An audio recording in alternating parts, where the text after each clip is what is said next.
Projeto de uma mini estação meteorológica usando Arduino. Aqui está a placa Arduino Uno R3. Aqui tem um sensor de umidade e temperatura, um LCD, um RTC,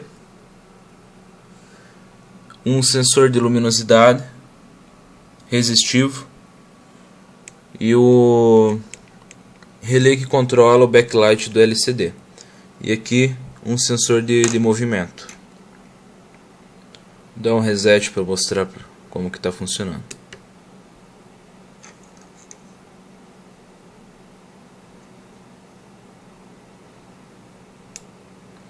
Começa mostrando hora e data, hora sincronizada com o computador, temperatura e umidade e a luminosidade do sensor de luminosidade. Até vou tampar ele aqui para mostrar como que ele muda.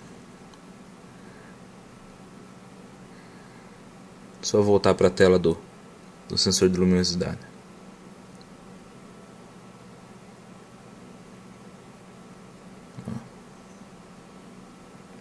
Aqui está a variação. Quando eu passo a caneta por cima, ele apresenta diminuição no valor.